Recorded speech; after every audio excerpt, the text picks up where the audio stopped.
Workers want more than just money in their career. This reflects a mindset shift in the workforce where purpose, passion, and pay are the focus of today's worker, not just money. This from my next guest, Connie Steele.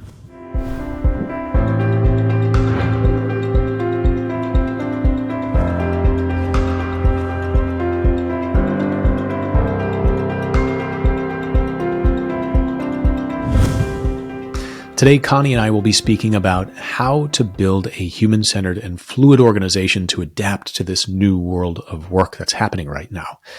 Today, there will be 3 key takeaways from this episode. The first is how the workforce composition is fundamentally changing and what this means for workers doing what they want, what they need, and how they're going about the work that they're doing. The second thing is finding alignment and fit between your employees' goals and objectives and the goals and objectives of your organization. And the third thing we'll talk about is understanding the voice of your workforce by building necessary strategic plans to be dynamic and fluid for both your organization and for your people. Connie Steele is the principal and co-founder at Flywheel Associates, a consultancy firm that aligns strategy, implementation, and people. Connie is the author of Building the Business of You and the host of the podcast Strategic Momentum. Please welcome Connie Steele. So Connie, on your site, there's a study that says fewer than half of workers are satisfied with their career progress, current position, and compensation. Yes. 45% are likely to stay at their current job. As an employer, the stat is really scary. I don't like hearing this. What hope do you have for me?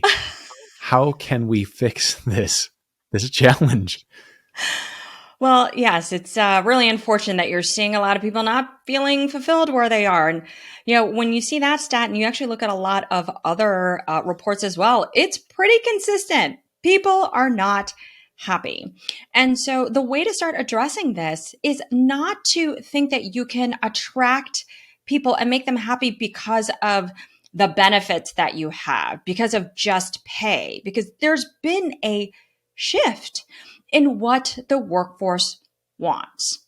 What they want is something that really achieves a level of purpose, of passion, of this ability to do interesting work. And, look, all of us are looking for a sense of belonging, recognition, individual agency. And really what's been happening when you hear about the future of work, and what I like to focus on is the future of work and life, because work and life are integrated, right? I think so many people have now acknowledged that those two are not separate. They're mashed up together because we're now living in a world where, you're working from home. And so the personal dynamics really come into play with the professional. But we've shifted from one that is very siloed, sequential, linear, rigid, and quite conformist in nature to one that's much more collaborative, fluid, multimodal, multidimensional. And it's about individual agency, because us as people, us as the workforce, we want something more. We want to reflect our whole selves. And so being sort of force fit into an environment that doesn't really enable us to perform in the way that we can, I think there's this realization that, well, wait, going into the office and working in this type of environment, or this particular way, just may not fit me in the best way. And we've been seeing actually shifts in models of how companies are even set up, or completely virtual, right? And also different compositions of employees or workers in the workforce. So growth in the gig economy, for example, you have digital nomadism, which is getting big. But the point is that we as human beings want something different now. We want a different relationship with work, because it's not that work comes first and the success that we have at work defines our success in life. There's this recognition and realization that I need to figure out how to craft the life that I want. And ultimately, how does work fit into it? Fit into that. Yeah, that's so interesting, and it really sounds like there's this duality of really people wanting work that represents community and work that has the purpose tied into it, but also this level of autonomy to be able to dictate on what terms they relate to work, whether that's in a virtual sense or the type of work that they're doing. And with that, duality, I think, I mean, it sounds very, very utopian. Like that sounds awesome, but how do we get there? How do we balance that, the needs of the employers and the needs of the workers? Well, when people have a common alignment in what one another is trying to achieve, because there's goals and objectives of an organization, right? There's obviously those mission and values as well. So what is the organization looking to achieve? And many organizations now have to clearly define their purpose, their mission, because today's workforce wants to be able to align with that. And so when there's clarity with respect to the organization in defining what that is, and for the individual, they have their personal mission, their values, their purpose, or they're trying to define that, frankly. But that's something that we know that many of today's workers are looking to define and fundamentally align with the company. When both are on the same page and they can openly have that conversation, what is your organization looking to do? Well, I'm very passionate. So for example, DEI for some, it is core to them. So working in an environment where it is able to truly make a difference to create equity for all those in the workforce, and they believe that their organization is working towards that in their products and services, that's the first place to start. If and the worker, who has quite a bit of that power now too, feels that those two are in alignment, step one. The second piece, though, is that once you are an employee of a company, you want to feel that you are constantly being acknowledged for the work, but you feel like you're also growing and that your contribution is being valued. As a manager,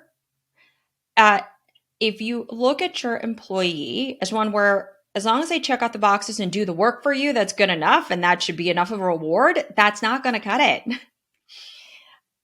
Again, today's worker wants to know that the work that they're doing really is having that level of impact that they want to achieve, because that aligns back to their purpose. So there needs to be this ongoing evaluation together to say, okay, of the projects I've been working on, how do you feel we collectively as a team? Because it's a mutual value exchange. It is co-creating together versus a much more hierarchical structure, which is the way it was before. But how do we co-create the outcomes that we want for the company together? But as a manager, they should also think about, well, wait, for my employee, how can I make sure they are growing and developing in a way that accomplishes their own personal goals and objectives?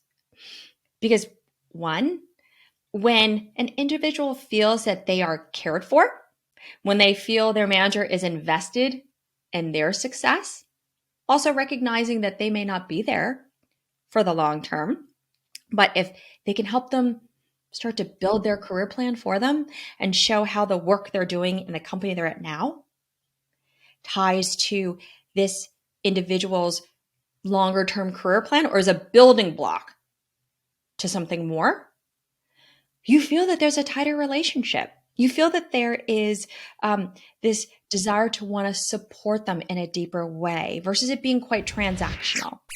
Again, it gets down to know your people, not just in the work that they do, but know them as human beings, know who they are, their interests, their passions, their life. all of us have things that go on in our life that impact our ability to do the best work that we can. So when you just ask the question, get to know them and the whole self of who they are, Yeah, starts to bridge a gap, starts to build a greater sense of connection. for sure. And, Connie, I agree with that in theory. And, me being a humanist, of course, I'm like, yeah, we need to get to know each other. As an entrepreneur, as a leader, that in practice is sometimes very challenging. You mentioned, the employees being having more power, more, I would say, than ever, and also the fact that they might not be here in the future. As someone who is a business owner, making an investment in individuals beyond that transaction can sometimes feel like a bad bet, because I'm going to take this time, this energy to invest and to really get to know someone, to create this environment that's conducive to them really growing as an individual, bringing their personality, having agency, having autonomy, and then they're on to the next. How do we find the balance with that? It's such a challenge, and I understand because I've been on both sides of it.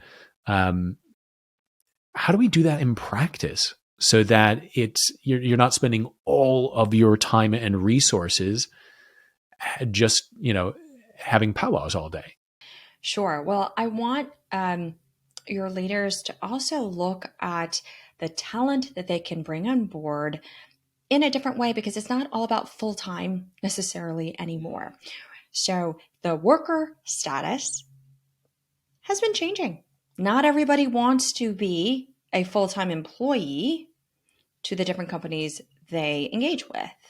There are many people who are choosing to be freelancers and want to work with multiple companies because they enjoy the opportunity to learn and grow and contribute in a broader set of ways. Because breadth versus depth is also sort of another broader theme when it comes to the future of work and life. So, what I would say is that when you're looking at the needs of your organization, you don't have to start off with a full time employee, first of all. You have a need. You can look at testing and learning people that could be the right fit. So I've seen in lots of cases, and even in larger growth companies too, as well as small ones, but identify a freelancer using different resources. Because as you know, there's Fiverr, there's Upwork, but even your own personal networks. I mean, people have threads on Facebook and so forth, but there's somebody who could help you specifically on a initiative that you can determine that has a discrete beginning and an end, time delimited, for example. Like, I need to get this one specific thing done. You can interview some great freelancers and test them out on that project, such that you will know in a very definitive time period, whether or not that's the right relationship for you. And I've seen that. I've talked to different entrepreneurs, and it was just amazing. The way that they built their companies was to find different folks who had skills, and they would try multiple people and to see who went above and beyond. And they were very transparent and very upfront about what the engagement was going to be. And they indicated, if this relationship works out, would love to continue to do more work with you. So you'll know based on that project that you get to do, which you can also minimize the amount of cost for you. That's a way that you can start to build this. So or you can even do a 3-month trial period, for example, to see if it's a fit for the both of you. But the benefit of leveraging freelance resources that you can onboard really quickly versus the challenge that many organizations have is that you have this full-time hire and I need to find the perfect hire and I don't want to make a mistake, but time's not on your side. Speed to market is really important and you need to get the work done. And this gives you the ability to try different people that you have vetted, of course, but it helps you learn too as to who are the right people that would fit in your organization, particularly if you have a brand new role and you're not totally sure. That's a great way to start.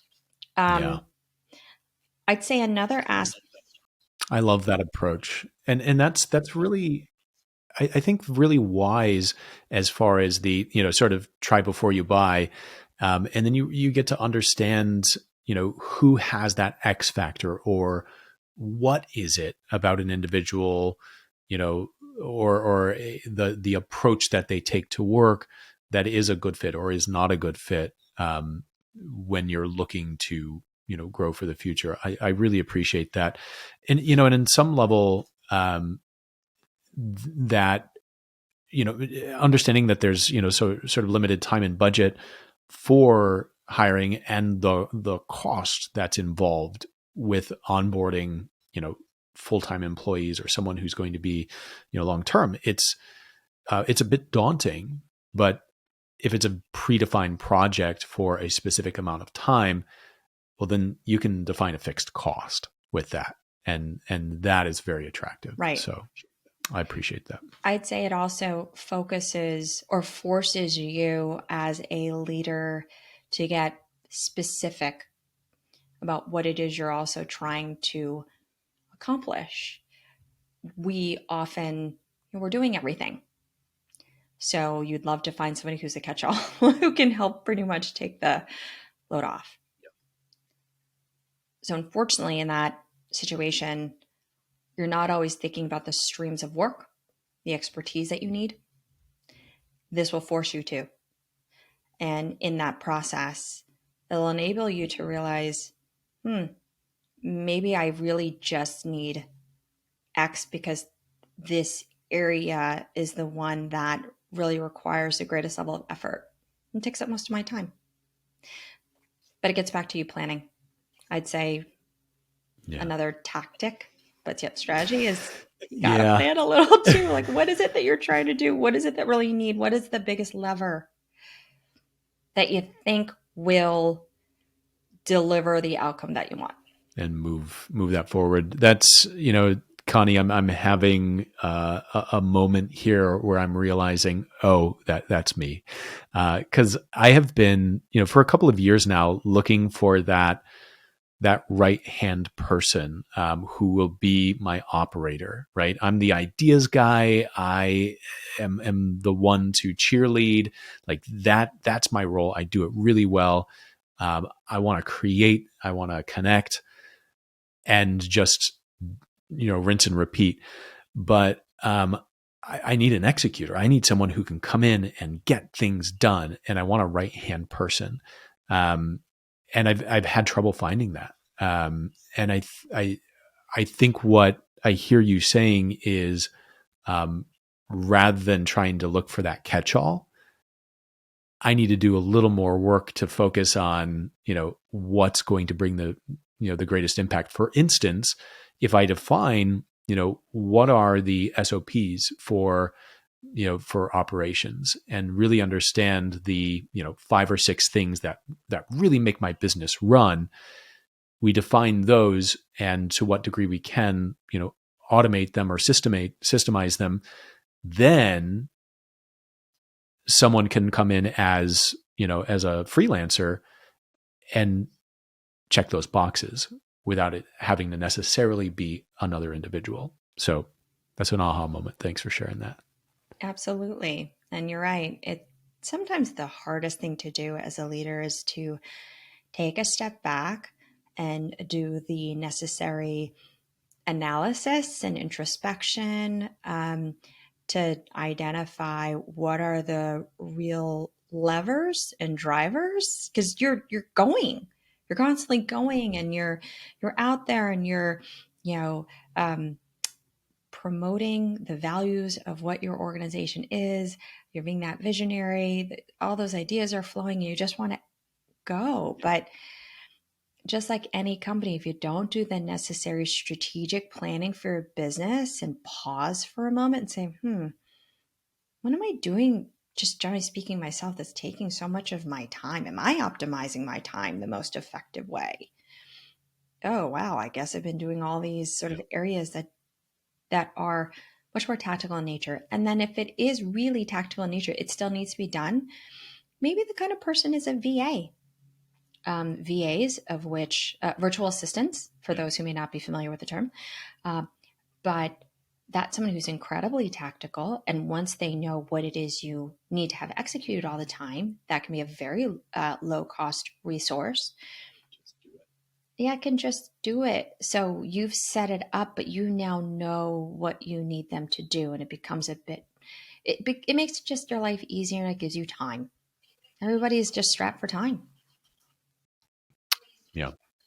Yeah, absolutely. So, taking that idea of maybe this more modular team, how then do we use that, leverage that model and the gig economy, uh, but then also create the culture we want to? You talk about understanding the voice of your workers.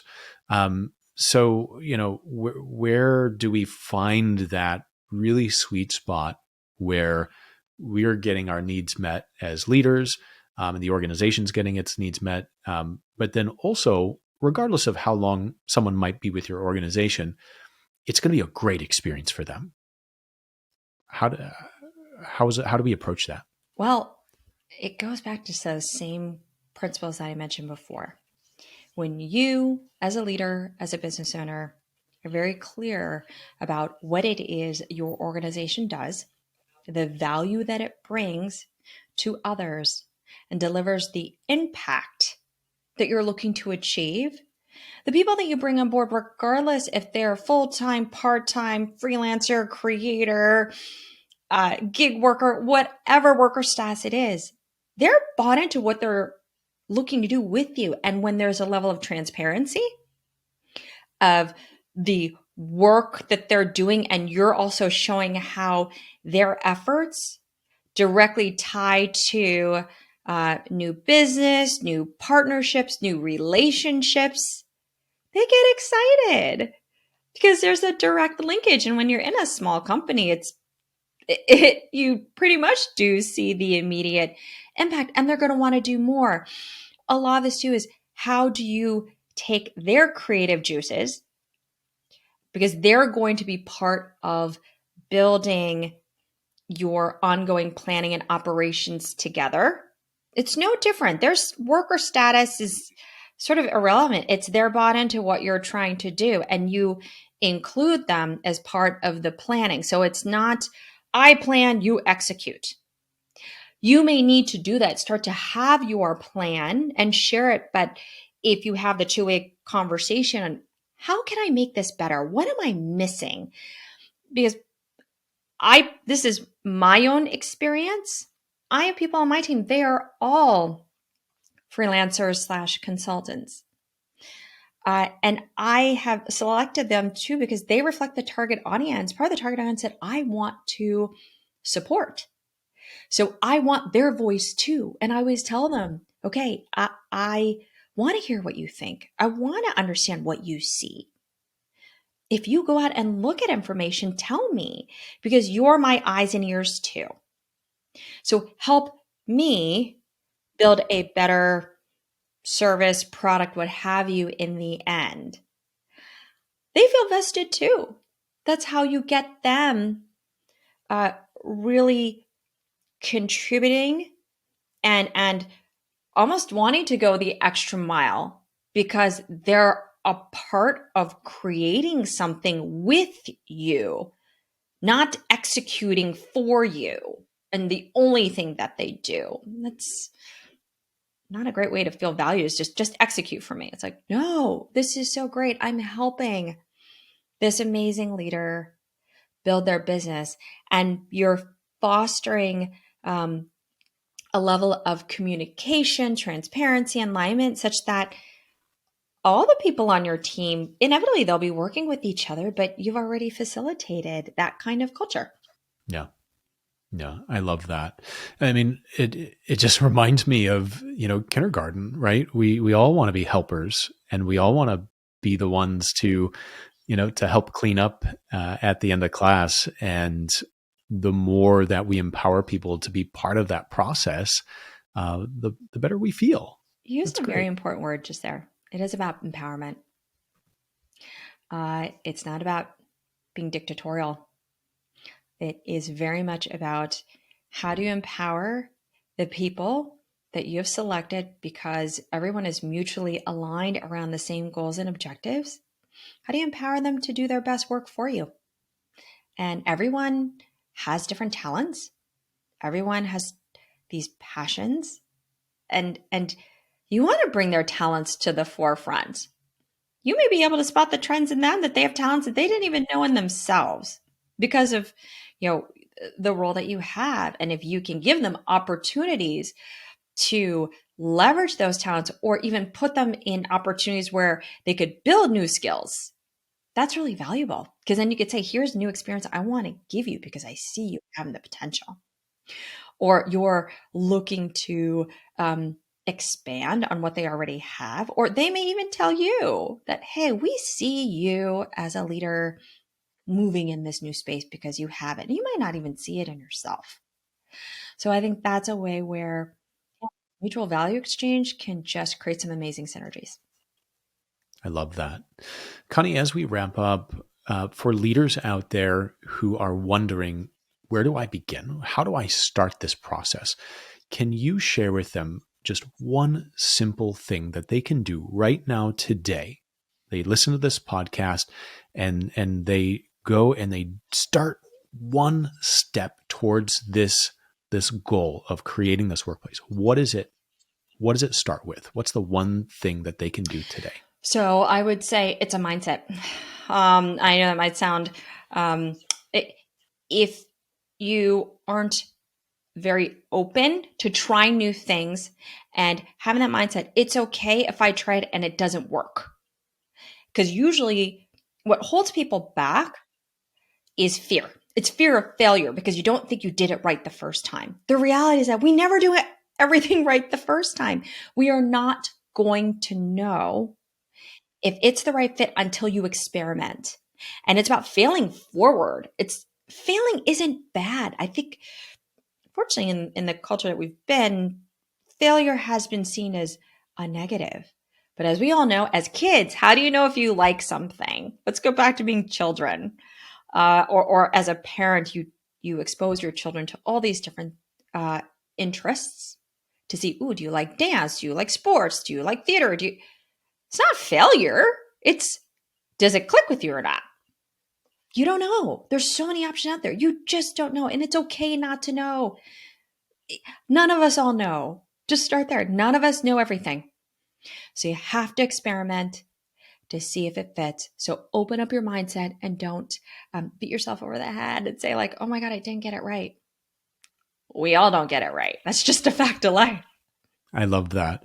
Connie, before the show, we were talking about this iterative approach to projects and to these strategies, and I think that really dovetails nicely into what you're saying now, which is you got to try it, and then you modify and you tweak it, and you look at what worked, what didn't, and then you try it again, and you revise and you improve and you grow. But taking away that fear of failure is really important, I think. That's a great takeaway. So for people who want to dig deeper Can and I who add want one to, more thing oh too? yeah, please. I was going to add to that. And then when you try, think of starting small. I think so many times we're thinking about when we try something, we can often think of the big thing we want to try. Just start sometimes with the smallest area. If you're really fearful, start with something small in which you have some comfort because what you're trying to do is build your confidence over time. So if you could break down the big project into all of its smaller pieces, because it will take multiple pieces to actually accomplish any big project, identify all the pieces and pick start small, that place to start. It will help you get over that hump. I love that. That's great advice. So for Connie, for people who want to dig deeper and who want to learn more about you and the work that you do, can you share where people can find you and maybe one of the ways that you offer the sort of strategy that you're talking about today? Absolutely. So, for your listeners who want to learn more about me, feel free to go to my website. That's Connie W. Steele, Steele.com, or feel free to connect with me on LinkedIn. So, look up Connie Steele. I'm also on Instagram at Connie Wang Steele. And to have work with me or to understand how I can help you, a lot of this again gets back to how do you understand the voice of your workforce, and that can be done where we can have your one-on-one sessions to help you learn more about your problem through executive advisory. We also do workshops. We also do strategy consulting and original research as well. For me, I always think it's so important to give people a very data-driven perspective so they understand foundationally why. We want to arm you, with information, insights, perspectives such that you can pragmatically move forward. Having information is great, but if you don't really know what to do with it, then obviously it's not very helpful. So, we look to help bridge that gap between leaders and their employees to really try to build that momentum that you as a leader are looking for. That's great. And we'll link all of that in our show notes so that people will have the resources that you offer quickly available to them. So, Connie Steele, thank you so much for being on the show. I really appreciate your insight and your time. Thank you. Thank you so much for having me. I truly enjoyed it. I learned a lot on this episode today, but probably my biggest takeaway is really the need to balance having this mission, strategy, and roadmap for your organization, but allowing your team to be part of the process of building it and allowing it to be flexible and organic enough that they really feel like they have agency to add their voice and perspectives and needs to what the organization is creating. That's really empowering for workers who are on our teams. If you had a takeaway from this episode, I would love to know what it is. Leave a comment on my site or on social media, screenshot this episode and post it to your Instagram story, and share. I would love to hear from you and understand what your needs are as well. Thanks for listening, and until next time, be well.